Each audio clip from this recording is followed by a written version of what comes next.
Madame, monsieur, bonsoir. On a tout dit et n'importe quoi sur cette affaire. On a parlé d'homosexualité, on a parlé de viol et même de cannibalisme. Retour ce soir sur une histoire incroyable, une histoire qui nous a tous interloqués, voire choqués.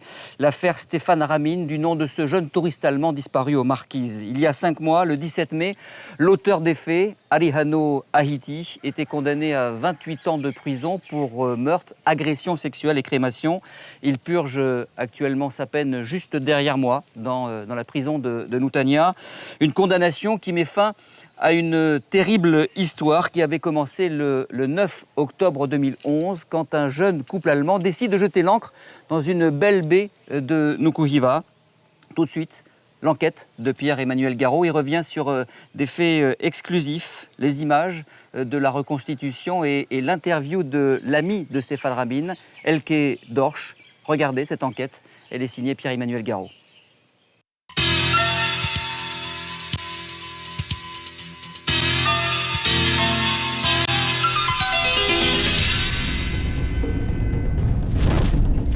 On l'a vu un peu au côté TPZ, on n'a pas pu s'approcher. Il a laissé un mot pour dire à son copain de racheter des vies. On était face à un homme qui était prêt à tout, chasseur, armé, dangereux. Les fragments examinés osseux notamment étaient tellement petits qu'on ne pouvait pas du tout conclure à leur origine humaine. L'Allemand va se moquer de son guide. Et là, un geste réflexe qui pourrait justifier un coup de feu qui parte. Pendant ces 7 semaines de cavale, Henri Haïti a essayé de se reconstruire parce qu'il sait, et ça il en a conscience, que ce qu'il a fait est extrêmement grave. Il m'a dit qu'il me tuerait, maintenant ou plus tard. C'est ce qui serait arrivé.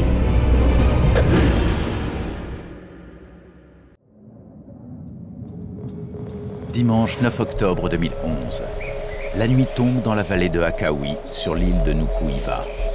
En bord de mer, une femme seule attend le retour de son mari.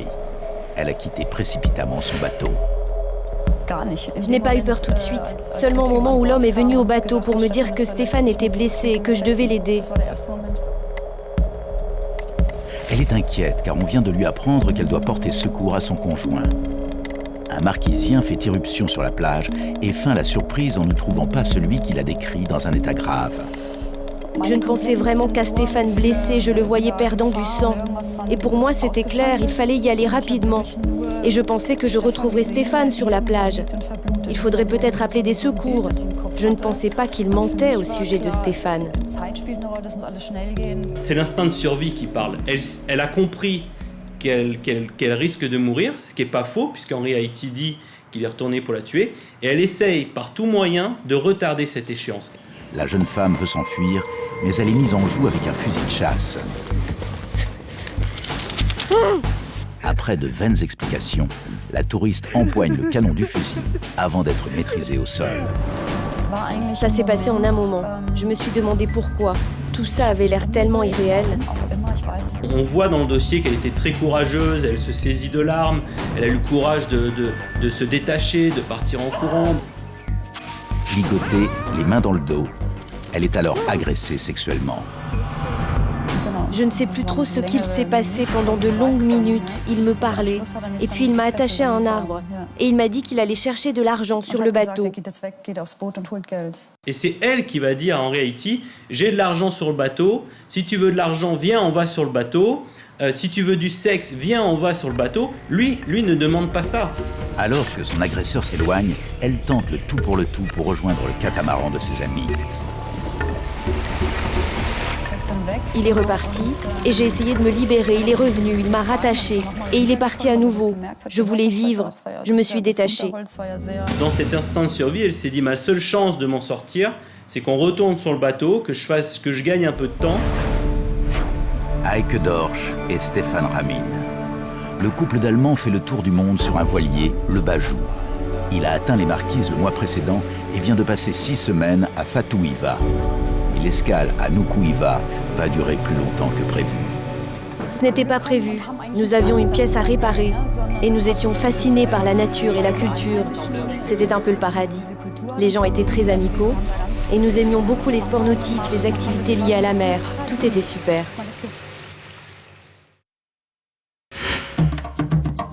Le samedi 8 octobre, il visite le village de Akawi et sympathise avec un jeune chasseur, Haïti Ariano. Ce dernier leur offre des fruits et propose d'emmener Stéphane chasser la chèvre le lendemain dans la vallée. Mais dès le début, la barrière de la langue et le choc des cultures jettent le trouble sur la relation entre les deux hommes. Ariano s'était senti agacé par cet Allemand qui prenait des photos, dit-il, dans son dos. Il ne connaissait pas trop cette pratique. Il va revoir ce couple le lendemain, ce couple va rentrer dans son jardin. Il va trouver ça un petit peu hautain de la part de ce couple étranger qui ose rentrer sur sa propriété sans demander l'accord. Vers 14h45, les deux hommes s'enfoncent dans la forêt. Aïk Dorsch a refusé de les accompagner. Ça devait durer environ 3 heures. Je ne me suis pas inquiétée.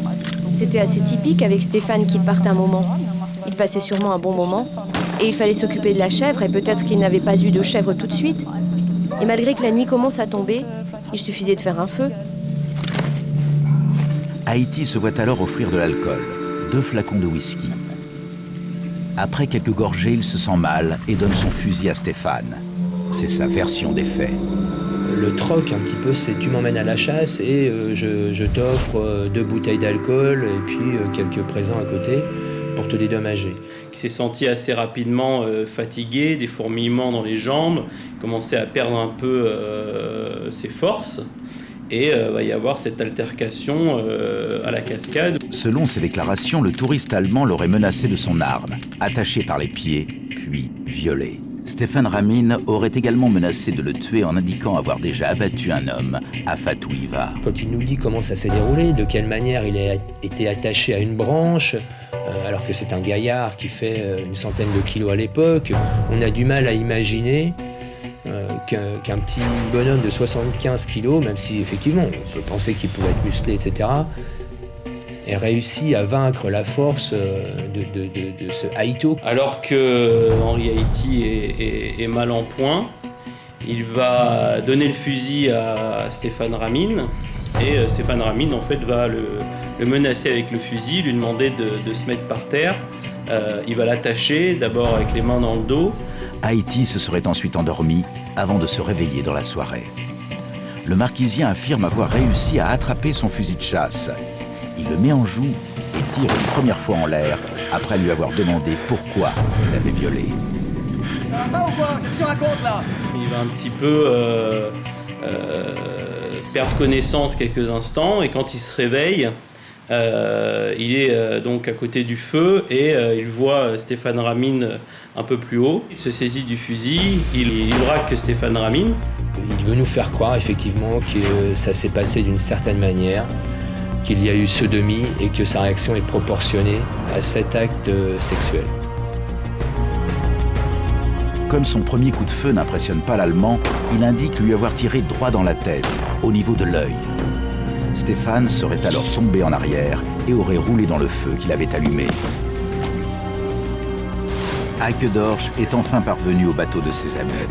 Elle donne l'alerte et les gendarmes arrivent sur place un peu après 22 heures. Les renforts sont dirigés par le colonel William Lallemand, commandant de la brigade de recherche de Papeete. On ne savait pas si le type était encore en vie, notre Allemand avait disparu, mais on ne savait pas ce qu'il était devenu. Il était peut-être séquestré, comme le laissait entendre sa compagne. Donc on avait prévu avec nous des négociateurs. Nous n'avions aucune revendication claire et précise. Donc on partait un petit peu dans le flou, mais dans l'urgence d'une situation qui, derrière, nous semblait quand même critique. Les premières recherches approfondies de Stéphane sont lancées dès le lundi. Les membres du groupe de peloton mobile cernent déjà la personnalité d'Haïti. Ils savent qu'ils sont partis à la chasse et ont de fortes présomptions sur son implication. On va travailler sur carte, on va essayer de repérer tous les lieux connus, en essayant de faire une espèce de spirale. On part du point le plus proche et puis on va s'éloigner en essayant de recueillir à la fois sur le terrain des indices d'un passage ou alors des témoignages. Et qui vont remonter par ici, et qui vont remonter par là. 2 jours passent. Chaque équipe quadrille méthodiquement les vallées de Akawi, puis de Ouaouka, aidés par des chasseurs marquisiens. Haïti est l'enfant du pays et la population locale veut s'impliquer. Stéphane Ramin est-il toujours en vie? D'abord, le dimanche est passé. Le mercredi, ça faisait déjà 3 jours et personne ne savait ce qui avait bien pu se passer. Mais il y avait toujours un espoir qu'il était en vie, quelque part. Mercredi, en fin de matinée, les enquêteurs tombent sur un brasier inhabituel. Il mesure plus d'1 mètre de diamètre. Et les feuilles sont consumées sur plusieurs mètres de haut, signe que le feu a brûlé pendant des heures. Il n'y avait pas d'indice apparent à l'œil nu, j'allais dire, en tout cas au premier regard jeté. C'est-à-dire qu'en fait, on n'a pas de vêtements, on n'a pas de sac, on n'a pas de bouteilles, on n'a pas de boîte de conserve, on n'a rien. Que de la cendre et des pierres qui entourent ce brasier. Et c'est en grattant petit à petit le centre du brasier que là, le technicien va découvrir quelques éléments de textile, quelques éléments osseux et puis des dents. Ils ont découvert un feu le mercredi après-midi. Il y avait de l'activité sur la plage. J'ai compris qu'il se passait quelque chose d'anormal. J'avais l'impression d'être dans un mauvais film, mais c'était bien un crime. Le technicien en identification criminelle procède immédiatement au gel des lieux. C'est en tamisant la terre que les gendarmes découvrent des restes de chair. On a prélevé des petits morceaux de fibres musculaires qu'on avait trouvés attachés à un os. On ne savait pas de quoi il s'agissait. Là, les fragments examinés, osseux notamment, étaient tellement petits qu'on ne pouvait pas du tout conclure à leur origine humaine. La dentiste Clémentine Vincent est chargée d'assister le médecin légiste. La méthode doit permettre des réponses rapides, mais les dents sont tellement fractionnées qu'elles compliquent la tâche des experts. Il fallait encore être certain que ces restes étaient bien ceux, ou pouvaient être ceux de Stéphane Ramin, ce ressortissant allemand qu'on recherchait. J'ai jamais eu aucune dent entière, tellement elles avaient été malmenées, certainement par le traitement qui a été leur dans le brasier. Malgré tout, l'autopsie permet de mettre au jour des couronnes et des prothèses dentaires qui concluent définitivement à une origine humaine. Reste à identifier la victime. Par triangulation, j'ai eu le dentiste allemand de Stéphane Ramin. Lui m'a confirmé, avec le dossier de Stéphane Ramin sous les yeux, qu'il avait bien traité telle dent, mis une couronne à telle place, tel type de couronne, et ce qui correspondait à ce que j'avais pu examiner le soir même à la morgue. Les analyses ADN viennent confirmer la mort du touriste allemand. Reste un homme dans la nature, Haïti Ariano.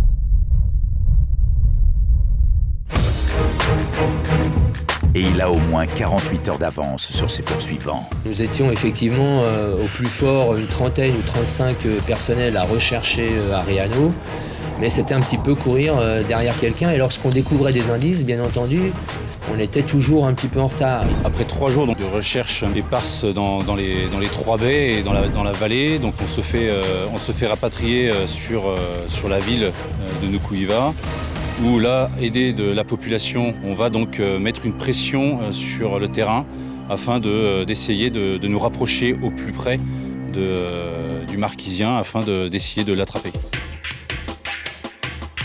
Après une semaine de cavale, les gendarmes réduisent leur effectif à 8, ce qui rend la poursuite difficile. En métropole, les forces de l'ordre disposent d'hélicoptères équipés d'une caméra thermique. Ils poursuivent des malfrats sur 250 km dans la campagne.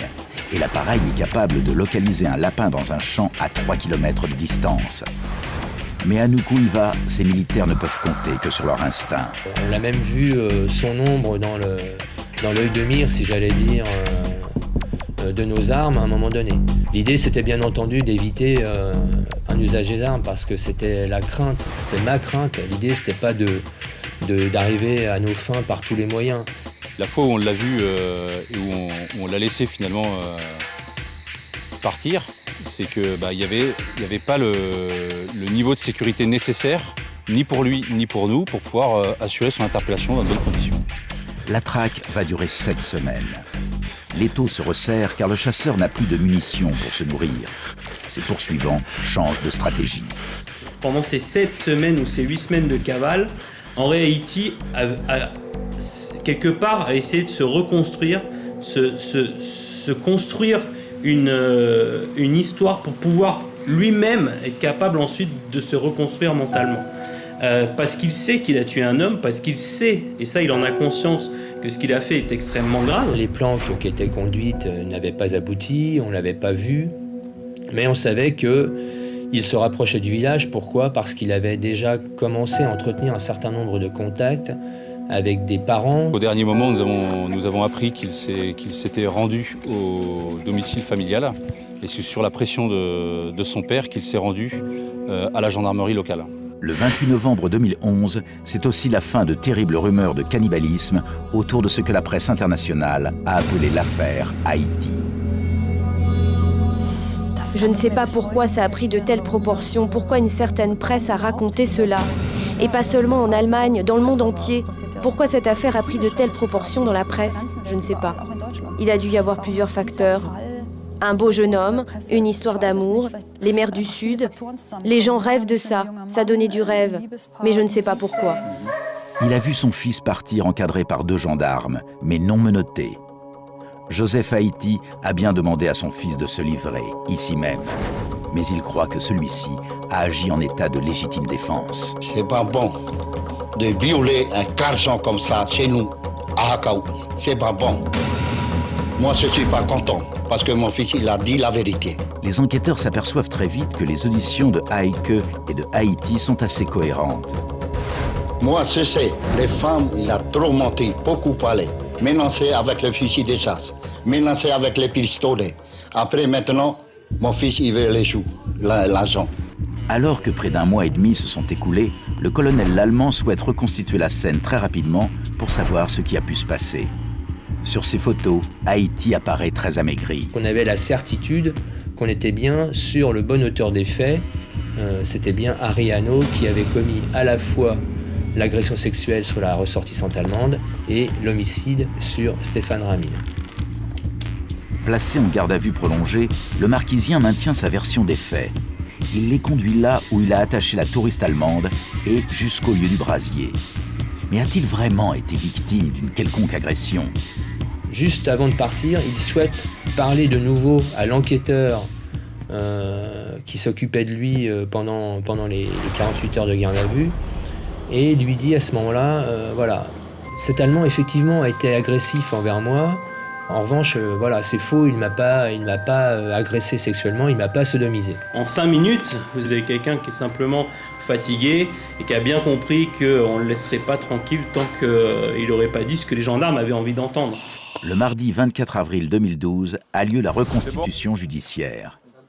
Dans cette vidéo prise par les enquêteurs eux-mêmes, Haïti, couché par terre, doit répondre au juge d'instruction. Et nous, comment vous avez fait là?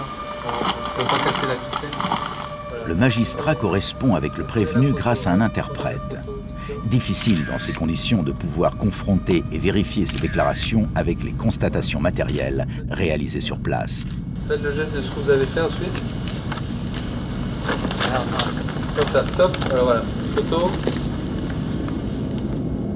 Un policier joue le rôle du touriste allemand. L'album photo réalisé est destiné à être montré aux jurés de la cour d'assises. Il se trouve où, Stéphane Ramin? Il a bougé? Il était de dos, un peu à droite. Dans ce dossier-là, il y a un élément qui est certain. J'ai tué Stéphane Ramin parce que j'ai été violé. Si c'était à refaire, je pense que je le referais parce que je l'ai fait sous le coup de la vengeance. Rappelez-nous combien de coups de feu vous avez donné? 2 coups. 2 coups de feu. Le premier, il m'a tiré dans l'espace. Voilà, vous faites comme si vous tiriez un coup dans l'espace. Avant de tirer le deuxième coup de feu, il demande à Stéphane Ramin s'il l'a bien agressé sexuellement. Il n'a pas répondu, c'est ça? Et donc après le premier coup, il n'a toujours pas répondu, et c'est pour ça qu'il a tiré. Rien n'indique que Stéphane Ramin avait des tendances homosexuelles qui auraient pu justifier cet acte dont parle Ariano. En revanche, le passé d'Ariano a été évoqué, y compris en audience aux assises. On sait que lui, ses pratiques étaient hétéro et homosexuelles. Monsieur Haïti, quand vous avez vu Stéphane Ramin dans cette position, qu'avez-vous fait? Il a été ramassé du bois. C'est, je dirais, une réaction instinctive. Il a réagi comme quelqu'un qui avait subi une agression. Donc la tête a été projetée dans l'eau? Le juge veut aussi savoir dans quel état était le corps quand les restes ont été expulsés. Il était tout brûlé? Oui. nous décidons de retourner aux Marquises. Embarquement à 5 h du matin sur le port de Taiohae, direction la baie de Akaui. Quand c'est une mer calme, sinon à terre, il faut traverser tout ça, donc il faut faire au moins 4 heures de marche. À bord du Potimarara de Joseph, nous allons suivre 2 guides pour tenter de comprendre comment Haïti Ariano a pu survivre pendant 1 mois et demi dans une nature a priori hostile. À 3 km de profondeur dedans. Ce sont des chasseurs marquisiens aguerris qui ont déjà emmené des touristes en balade depuis cette baie tranquille, où les bateaux étrangers mouillent régulièrement. Pour réparer, pour s'approvisionner en eau, en fruits, un peu de tout. C'est le Panama de la Polynésie. Surtout pour venir du village de Taiohae, pour venir voir un peu le village Akaui. C'est le chemin pour venir voir la cascade. À terre, comme un présage, nous sommes accueillis par un crâne humain. Une dizaine d'habitations à peine. On vit ici sans électricité ni téléphone portable. Augustin et Richard Taupotini sont cousins. Ils ont choisi cet isolement. Ils ont grandi dans le même environnement qu'Haïti. Je le connais bien, c'est un mec très gentil. Je ne sais pas pourquoi c'était passé dans sa tête. Des fois, je le croise dans la nature, depuis petit avec son papa, dans nos territoires familiaux. Haïti est-il comme eux un cavalier solitaire? En tout cas, ce n'est pas un habitué de la vallée. Il y a seulement été aperçu à 2 ou 3 reprises. La veille du samedi, on s'est croisés, on s'est dit bonjour. On a dit qu'est-ce que tu fais là? Il a dit que je viens me promener. Ce 8 octobre 2011, lorsqu'ils aperçoivent le Bajou, les cousins Taupotini sont loin de se douter du drame qui va se jouer. Le samedi, le couple allemand sont arrivés. Au moment qu'on a pris le bateau pour quitter la baie de Akaui, elle a vu le bateau, le catamaran de l'Allemand rentrer dans la baie. 24 heures plus tard, la partie de chasse va virer au cauchemar. Nos chasseurs marquisiens sont d'abord les témoins d'une invasion inattendue des forces de l'ordre. Ils nous montrent cette cabane qui a abrité les militaires pendant plus d'1 semaine. Les gendarmes, quand ils sont venus, ils ont resté là. Il y avait 22 gendarmes qui sont campés ici, là, dans cette cabane, avec tout le matos emmené par un bateau du territorial. Les enquêteurs comprennent vite l'intérêt d'amener à collaborer Richard et Augustin, 2 enfants du pays qui connaissent le fuyard. Ils ont les mêmes réflexes sur le terrain qu'Haïti. Ils connaissent la jungle tropicale comme leur poche. Alors que le couple d'Allemands progressait à pied, c'est à cheval que nous rejoignons cette plage de carte postale où Haïque Dorsch a été ligotée. C'est là qu'on a attaché la femme? Oui, mais sur quel arbre, je ne sais pas où est l'endroit qu'on l'a attaché. Quand elle est venue, elle ne sait plus où est l'endroit qu'on l'a attachée.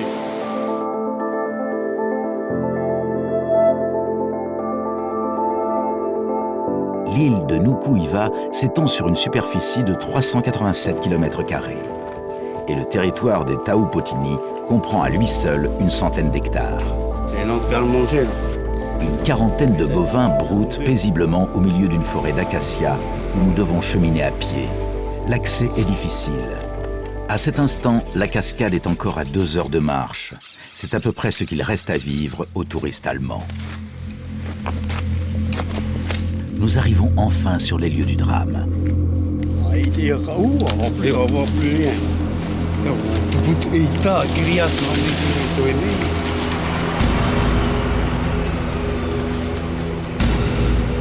À la place du brasier, un simple grillage. La végétation a recouvert la scène de crime. C'est la première fois que les 2 chasseurs reviennent sur place.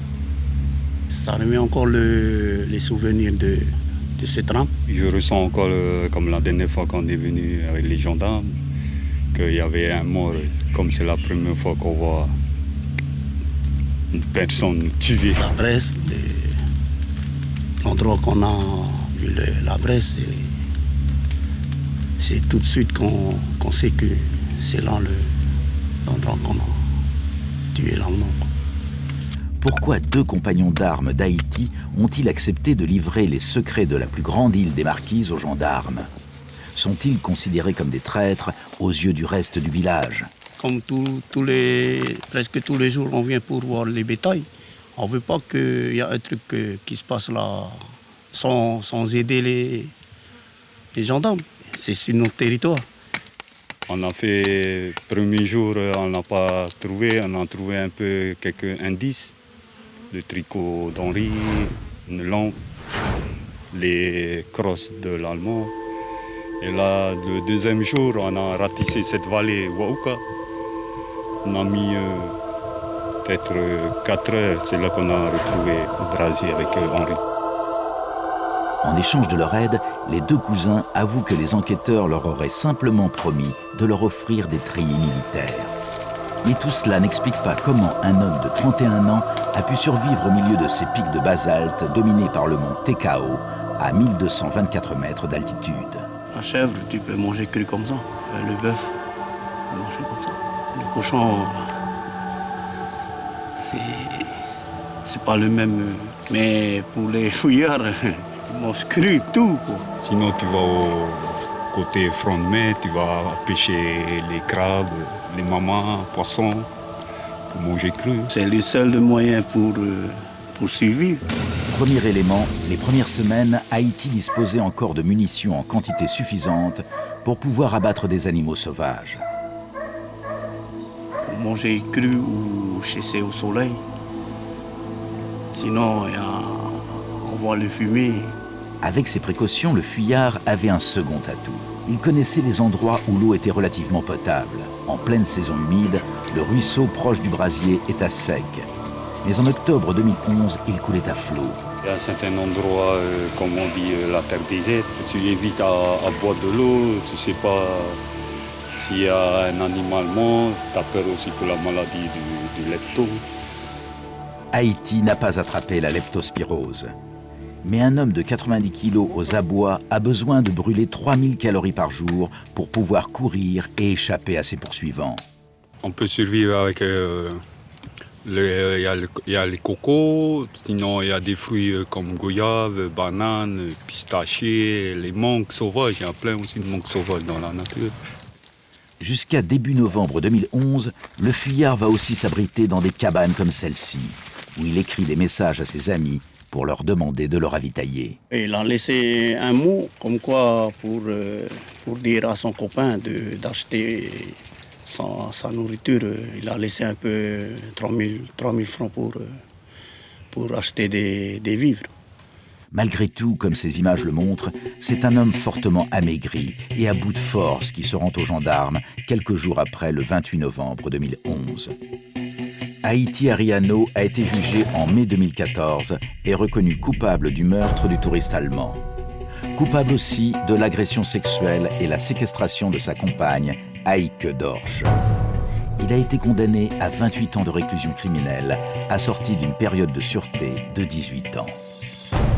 Heike Dorsch a tenté de reconstruire sa vie. Elle a publié dès juin 2012 un livre qui retrace ses moments de bonheur avec son compagnon avant sa fin tragique, comme pour exorciser sa douleur. Ce livre était un peu ma thérapie, j'avais besoin d'écrire. Je n'avais rien écrit depuis toutes ces années. J'avais besoin d'écrire, de sortir toutes ces photos. J'avais besoin de travailler là-dessus pour avancer. Joseph Haïti, le père d'Ariano, quant à lui, refuse désormais de s'exprimer devant la presse, alors que les éditeurs se bousculent devant sa porte pour publier sa version de l'histoire. Oui, une triste histoire, comme vous l'avez constaté, qui avait secoué toutes les marquises, mais qui n'avait pas eu, fort heureusement, comme on aurait pu le craindre, de résonance négative sur le festival des marquises qui s'en était suivi. J'espère que vous avez passé une excellente soirée en notre compagnie. On se retrouve le mois prochain. Au revoir.